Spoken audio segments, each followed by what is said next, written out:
Guys, just Mike here, and welcome back to my channel. So guys, I'm going to be bringing you some kind of tactical prowess now from my brain. So I'm not saying that this is the best tactic out there, although I may put best tactic in Football Manager Mobile 2016 as my title, because, yeah, that's right, clickbait. I want them views. But no, obviously this isn't going to work for every situation. I'm just going to go through basically the tactic that I use throughout a lot of my saves in Football Manager Mobile, and it's kind of what I kind of build around.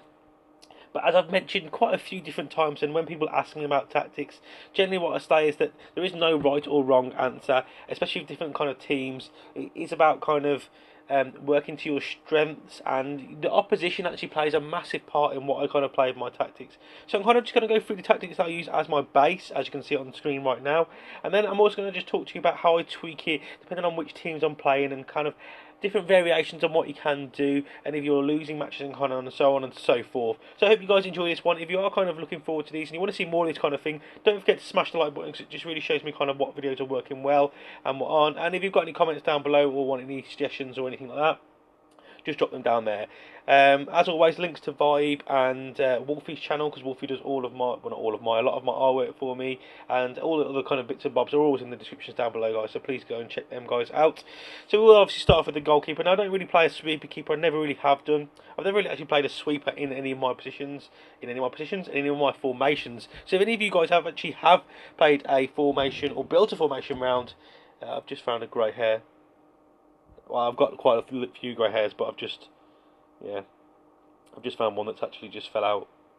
I don't know if that's a good or bad thing, but yeah, that's not what you're here for. What am I talking about? What was I even saying? I can't even remember. Yeah, yeah. If you have, that's it. If you have built a formation around a sweeper, please let me know. Kind of, because that's kind of something I might look into do in the future. And kind of, I don't really know if many people do it out there. I don't see many out there. But yeah, it'd be interesting to know if anyone does play with a sweeper and kind of what you look for in that kind of player. So obviously, goalkeeper, I just go for a standard goalkeeper. Sweeper keeper, I've never actually used so far. So. To be fair, I've never really got to a stage where I've got a keeper that probably is like a Lloris, who's probably a decent sweeper keeper, really quick off their line and stuff. But I normally just stick plain and simple with goalkeeper on that one. So with the left and right backs, I generally always go for wing backs, purely because I always play quite. I never really play. I play quite a wide formation, but I want my wing backs to kind of get forward when they can do. This obviously can cause risks, but obviously I do kind of have measures in place to kind of counterbalance that with as I kind of talk through this formation. But yeah, I do have them some wing backs. So obviously these are kind of very attacking minded. You kind of need to have players that have got a little bit of pace, good stamina, definitely in this kind of situation as well. And obviously these will look to kind of bomb forward up that onto the wing kind of thing, and obviously join in with the attacks when needed to. But obviously they've also got to still have a decent amount of defensive abilities as well. So you still need to look at the key defensive attributes, obviously like tackling. Kind of good aerial would be nice, but obviously it's not a kind of necessity, I feel. But you definitely need to be looking at players who've got good stamina, decent amount of pace as well. Good crossing's quite a nice thing, because obviously if they do get too far forward, then they need to have good crossing. Dribbling and passing need to be of a decent standard as well. But yeah, I generally do use wing backs, because I just like to get my wing backs pushed forward. Obviously my defenders, I normally just keep them as normal central defenders. It's especially at kind of this level. Obviously the kind of higher up I get, I do opt for one to just go to a ball playing defender, because generally this one here. So I normally opt for him to go as a ball playing defender, but at a lower level, when obviously kind of the attributes aren't kind of there, they're kind of more just really kind of old school English grit defenders, where they've got the ball, they just tackle the shit out of the players and just fucking clear it, just get rid of the ball. That's all I'm really paying for them to do at this level, is just stop them getting through to the goalkeeper. That's all I want these two players to do at this kind of time. I don't want to try and do a John Stones or anything like that. I want to just get the ball, just fucking clear it, just get rid of it, crack the ball, just pump it up the field. So it doesn't really matter. But obviously, as I say, kind of this kind of thing evolves throughout the kind of when you buy better players in. You don't really want them to just boot it long. I do preferably want them to boot it out to the wings, because that's where I've kind of got my more flared players. My more players are going to make stuff happen. But at the same time, this guy sitting in front of him just here. So this guy here is obviously my deep line playmaker. This is my favourite role in the game, and it's kind of a play whenever I make myself on Football Manager or even FIFA. To be fair, and I know I keep mentioning FIFA in all my videos. and yeah, whatever. But yeah, I love this. I love this role. It's like my favourite role on FM and on FIFA. And this position is just me. My favourite player, pretty much, I know of out there, is Pirlo, and I kind of feel like this is kind of the role that Pirlo is. This is Pirlo in the game. So the reason I have this guy here is obviously, as I said, my wing backs do tend to go forward quite a lot, so I need kind of some defensive cover, and that's why this guy comes into play here. Also, as we kind of evolve the team, one of these players comes a ball playing defender. Hopefully he will play it to this guy here rather than just hoofing it up wide. And he's going to kind of dictate the play. He's going to be the visionary of the team. He's going to be the guy who gets the ball, looks up and sees the passes. And this guy here needs to be something a little bit special, really, guys. You need to, I mean, vision's not really something you have on Football Manager Mobile, unfortunately. So it's not something you can look at. But, you need to have somebody with really good passing. You need to still be a good dribbler as well. Composure needs to be a massive thing in this one as well. You need to have somebody who's very composed on the ball. But yeah, I mean, again, quite limited with what you've got to kind of play around with. I've just kind of show you the guy that I generally use in this position for here. So I actually normally use so Reece Flanagan's normally the one further a bit forward, but I can use him there in some aspects. So you see he's got a decent amount of passing, dribbling, crossing, don't really need to have anything good on there. Tackling would normally be quite a bit higher, but the technique's the kind of one you're looking at there, and creativity are the two that you kind of looking to be a bit key in that one. So I think Reece Flanagan's my guy I actually normally use a little bit further forward. I'm not too sure who would normally play it. I think it's Tom Brown, actually, to be fair. But yeah, decisions as well need to be quite high up there. So this kind of player needs to have a lot of kind of, it needs to be something a little bit special to because he's going to be the guy who's dictating the play for you. So that creativity, decision making needs to be key, really, because he's the guy who's going to be hopefully starting all of your attacks for you. Next, in a kind of a midfield partnership, again, this kind of evolves throughout the season and kind of changes in chops and changes, but tend to go for a box-to-box midfielder here. So this is your workhorse in the team. This is the guy who's going to be basically covering all bases. So when your deep line playmaker possibly gets pulled out of position slightly, or kind of maybe advances forward with the ball to kind of get a better kind of view or whatever, this guy here will then obviously automatically drop back into that space. You can see just, whoops, not there. You don't want to look at that. That's, hopefully, I'm hoping this video goes out after the season finale, because if not, someone might have just got some sneak previews of what's just happened there. Hopefully you didn't. Oh my god, I've just showed loads of stuff. I don't think so. Anyway, let's get back into this. So what am I doing? Click back on there. So this guy here, as I said, he's going to fill that kind of gap in there. This player does wander off and stuff. But at the same time, there's that gap right in front of him just there. And, you've got kind of, he's going to be running around the pitch like a bloody, like Dirk Hout. Yeah, him, that guy there. Him. James Milner, another one kind of modern day kind of box-to-box midfielder. The guy who basically just kind of runs around the pitch, hopefully with some kind of control about himself, not just like a headless chicken. I'll say, son, what do we got brewing in here? I was walking by when I picked up the smell of 11 herbs and spice. Look at that boy, running all around like a chicken with his head cut. Wait a minute.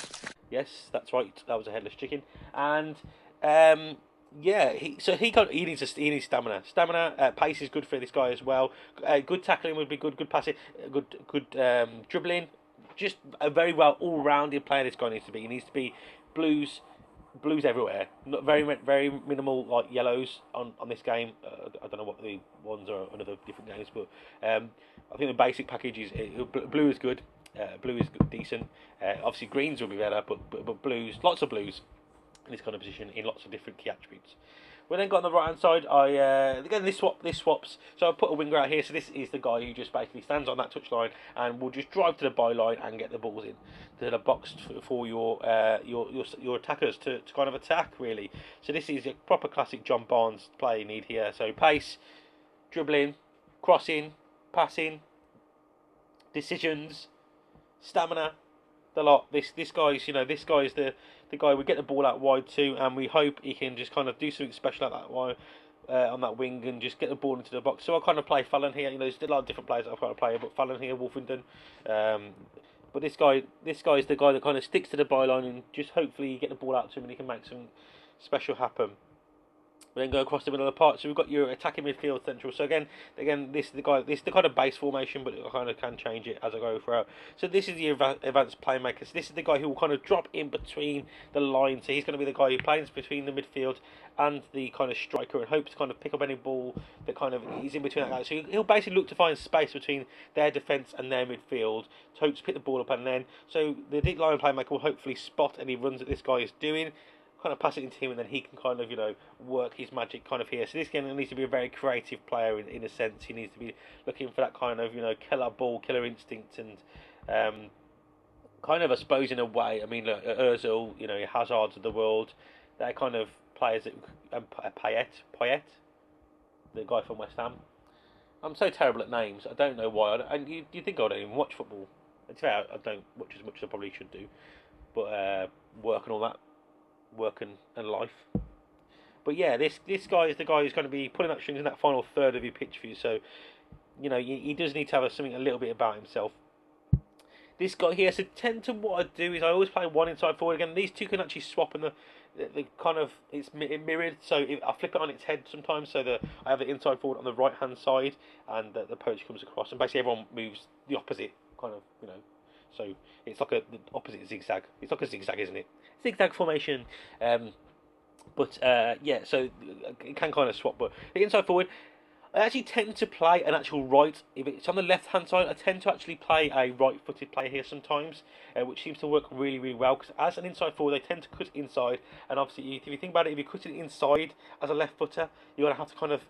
It's not really gonna work as well. So I tend to actually put a right-footed player here, and he tends to cut on the inside, and then he can kind of hopefully curl the ball into that kind of top corner. That's why sometimes when you see me putting my formation together, if you do ever pay any attention to it, then you will see that this player generally isn't green because he isn't naturally left-footed. So obviously the game picks up it as a player playing out of position or not natural. But I find it works really, really well. So this guy tends to not obviously drift out here. He tends to kind of fill in this space here alongside this poacher. So almost like you're playing two-up attack, and then the advanced playmaker sometimes just pull out wide, or you've got your wing back here to kind of fill and bomb forward there. And I kind of just feel this formation is quite well balanced. But this guy's the player who kind of joins the attack and hopefully leaves a little bit of space here by pulling defenders inside, and hopefully that leaves some space for the wing back or the advanced playmaker to kind of pull out wide and do some damage there. We then have up top is your main guy. So this one again changes depending on who I'm playing up front generally. This is in no means you have to play this formation, and this formation won't necessarily work with your team because you might not have the right strength and you might not have the right players, you might not have the right depth and all that kind of stuff. But so sometimes this is a target man.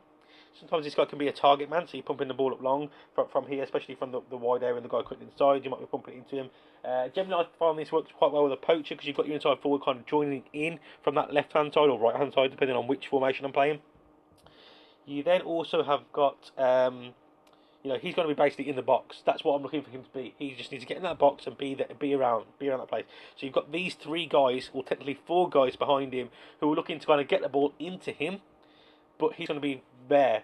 So any knockdowns, any kind of mistakes, any kind of, moments, rebound, anything like that, he's going to be in that box, in and around that box. Well, not around it, in it. He needs to be in that box and just kind of looking to pick up anything that's around there, and just so this guy just basically needs to have really high shooting because he is just a poacher. He's in that box to kind of score you goals. So the higher the shooting, finishing rating, whatever you've got on your game, the better for this guy because he doesn't really need to have. He needs to have good decisions, to be fair. Good decision making will be good. I mean, obviously, any other attributes he has, like pace and stuff, will be key. But for me, if you're playing this kind of formation and this as a poacher, you just need to be good at finishing, really, because strength would be good as well.